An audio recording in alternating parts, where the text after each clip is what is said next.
We must produce more than we consume. Howdy guys, Dr. Sean here. Thank you so much for joining as we continue the conversation on how we can keep winning. The big question this week is, are we producing more than we are consuming?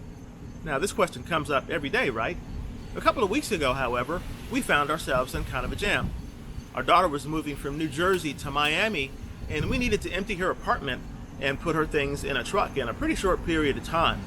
I was really hoping I'd find some people locally that would help out, and I was hoping to go perhaps to some platform whereby we would be able to find some people who saw themselves as professionals, some entrepreneurs perhaps locally, and then we would make sure that they got most of or all of the money. I didn't want to go to one of these platforms like House Advisors or something like that, or where the platform gets like 20% of the cut. I wanted to make sure that the workers got the money. Well, we figured it out. After some blood, sweat, and tears, and some of my brother's help, we were able to work it out.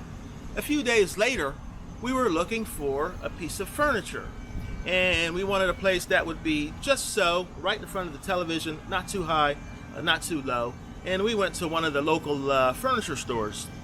We were met by one of the sales agents who understood what we needed, and then he ultimately said, you know, I see what you want.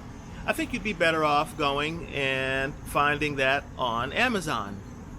Can you imagine that a salesperson, somebody local with whom we were looking to do some business and exchange our money for their goods, they were telling us to go back home and get on the computer onto a platform and like Amazon, where perhaps the producer of that wasn't going to get as much money? Well, we were befuddled by this. As it turns out, I was starting to think that many of us don't really see ourselves as entrepreneurial or as business people as we are. Yet every time we take out our credit card or our debit card or we go to the store, we are exchanging our money for goods. We're doing business transactions all day long. And when we go to work, we're doing business transactions as well, right? We're exchanging our productivity for money. So we're making business transactions all the time. Yet a lot of us don't see ourselves as business people or as the entrepreneurs that we truly are. So my recommendation going forward, and I'm going to do this also, is to see myself as the business person, the entrepreneur, all the time. Except I'm going to make sure I'm really focusing on that transaction, on that balance side. Am I producing more than I am consuming? I mean, I can't really get away from this idea, actually. Each day I see somebody in the hospital, I see a patient, and when I go to make a recommendation about a certain medication, then the concern is that, do they have a prescription plan or not?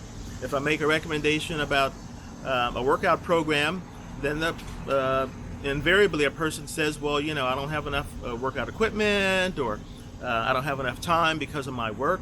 If I make a recommendation on nutrition, a person many times will say, well, it really costs a lot of money to be able to eat well. A lot of these things are not necessarily true. However, we end up talking about work and their financial situation. So these things are not really avoidable. Going forward, let's focus and make sure that we are producing more than we are consuming. And that way, you'll be able to do well. We'll be able to do well locally. And as a community, we'll grow and do well. Have a great day, guys.